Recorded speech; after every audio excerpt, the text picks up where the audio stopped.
Hey folks, today we're going to look at making your own lens flares inside of the Lens Designer, which is inside BorisFX Optics. Now folks, I'm using 2024 here, but 2025 is available, and I do have a discount code for that, which I'll include in the description below. So we're going to look at one of my favorite effects, of course, is lens flares. I just love them. Yeah, I'm not quite J.J. Abrams level of lens flares, but I do really like them. And BorisFX Optics, as I've said numerous times before, is probably the most fun plugin out there. It really does amp up your creativity, and it's just a joy to use. So let's look at how we can create our own lens flares within the Lens Designer as part of BorisFX Optics. So here's a photograph that I'm going to start off by duplicating the layer, just so that way it's separate. So Command J, or you can drag down, or Control J, or you can drag down, and that creates the background copy. Now what we're going to do is we're going to go Filter. We can see we've used optics already, and so we're going to go BorisFX and then optics just to bring it up. If we use the top one, it would just automatically use the last filter. So we're going to click no for this. So we're not going to apply what we used before. But what we're going to do is we're going to be in light under filters, and then we're going to come along and we're going to go to lens flare. This is the S means it's sapphire, and we're not going to look at anything. This is just the default one, and we're just going to click edit lens. And that will open the lens flare, like opening Lens Designer. So this is the Lens Designer. So when you look around, you've got your properties here. You've got the elements, which are all the things that are made up that you add and can add. And you can have sections that you build them up as kind of little folders inside each other. You can also, these are the different elements that you can have. So you've got blobs, you've got like circles and polygons, so spots and polygons and rings. Multi-spots, you've got different types of rays, so standard rays, shimmer rays, fan rays, spiky rays, chroma rings, you've got multi-streak, and then you've got an option for advanced elements. Now in this case here, we're making this for photos, and so we're just going to ignore what's happening here. But what I will say very quickly is you've got your identity, so you can name them, but each one will have like a position, a size, and a brightness. And if there's animation inside them, those options are there, and performance. Each kind of thing will have something that's dedicated to it itself as well. So let's say, for example, we go to this one. We can see we've got gradients and spot options. Okay. Each one will have different sets of stuff. But generally speaking, you will have the position, size, and color in all of them. Now we're going to make our own from scratch. So to do that, we click New. Okay, so this is completely blank. We can see there is a timeline because these are video-based effects. But in this case here, we are just making something static. So let's start off with the very first thing, which is a blob. All right, that's going to be what gives us effectively our flare. Now, this could be something on its own. If you like this and you just wanted a color with that as an addition, we come in here with color, choose something from this in the oranges. Let me just look around to get something I kind of like. There we go, that's good.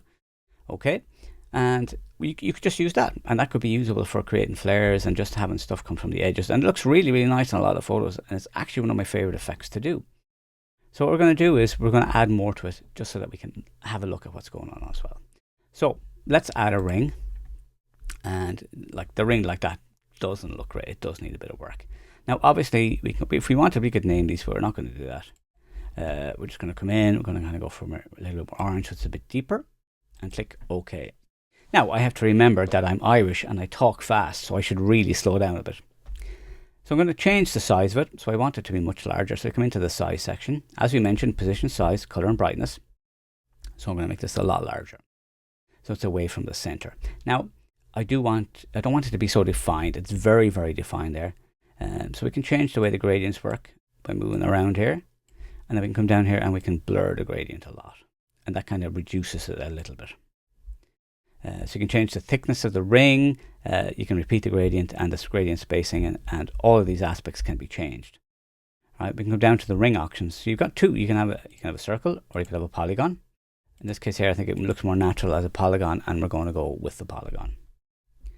I think I'm happy enough there. The only thing I think I need to do is maybe get the brightness and pull it back a bit. There we go. So that way it looks like it fits in a little bit more with the blob that's there. So I like that. I'm happy with that.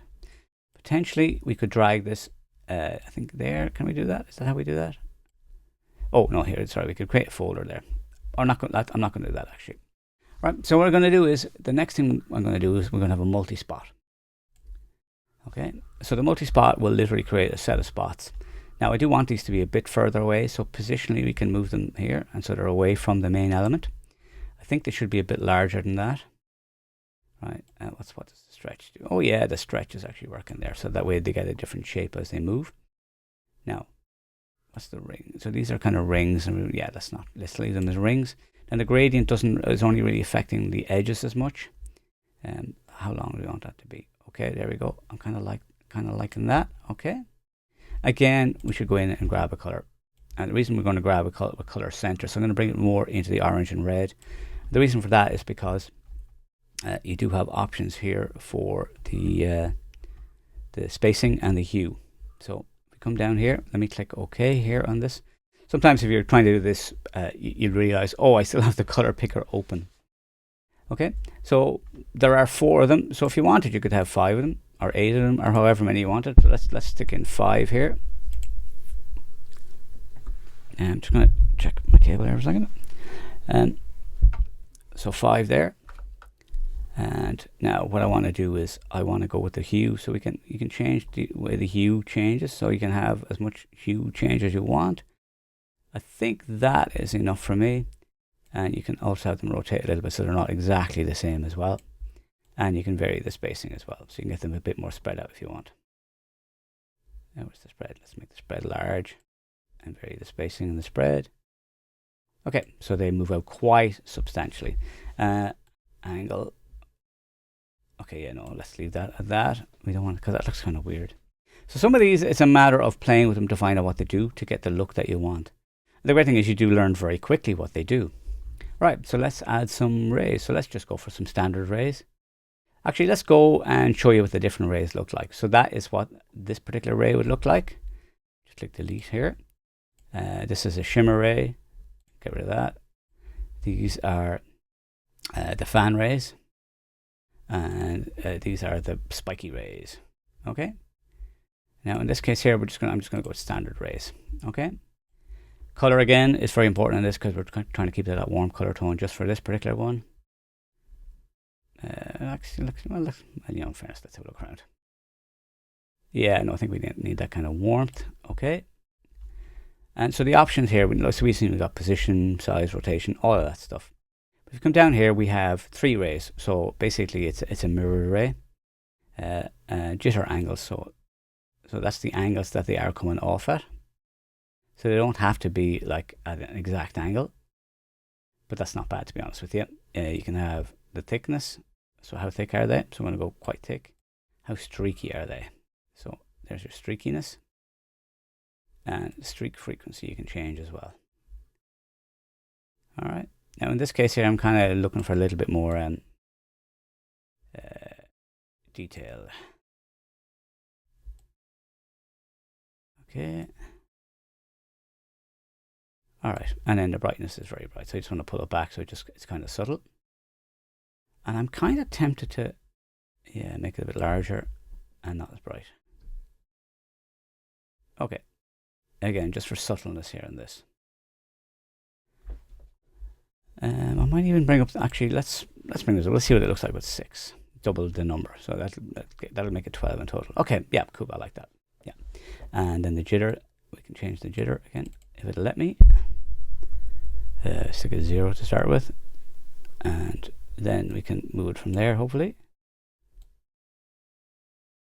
All right, there we go. Actually, it's better kind of lower like that. Okay, that's good.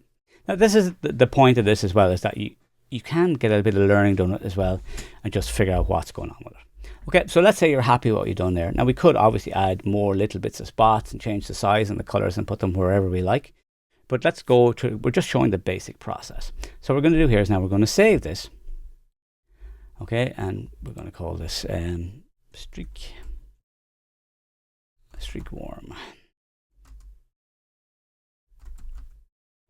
Okay, and yeah, it's kind of abstract. And what do we got here? We got orange. Look for orange. Orange. We're going to go for warm. We're going to go for yellow. Okay, and so I'm not even going to bother with the description. I'm just going to click save. So this is now a reusable flare, and if I click load, we can see that it'll be in here. So streak warm is in there. These are other ones that I've created here.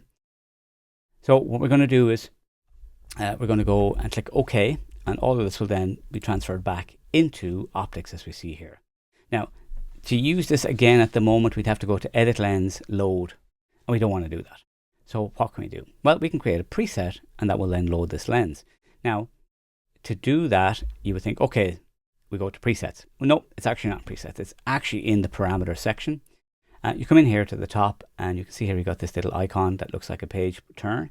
If you click on that, that opens up the new preset dialog.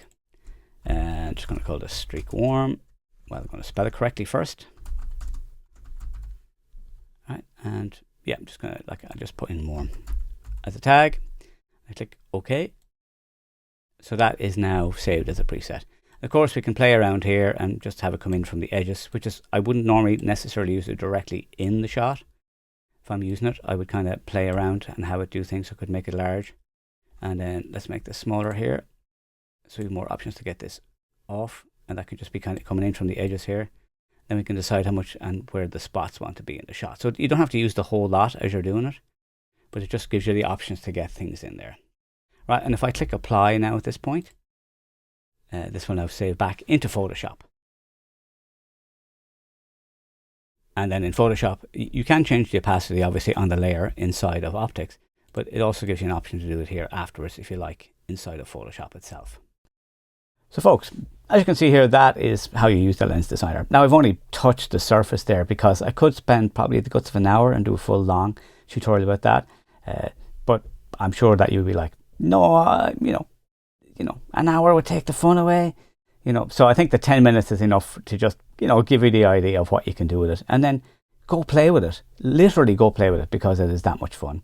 And it allows you to get really, really unique looks that you can't get any other way. And by creating your own, your look will not look like anybody else's. So folks, if you did like that, give it a thumbs up. If you're not subscribed, please do consider subscribing. I do cover Lightroom, I do cover BorisFX and other plugins, Retouch for Me, etc, etc. Yeah, and if you want to get notified when they come online, do hit the bell. Now I have been a little bit more active recently, and there was some stuff happening where I couldn't do it, but I do intend to do a lot more over the coming weeks and months. So thanks a million for watching, and I will see you in the next video.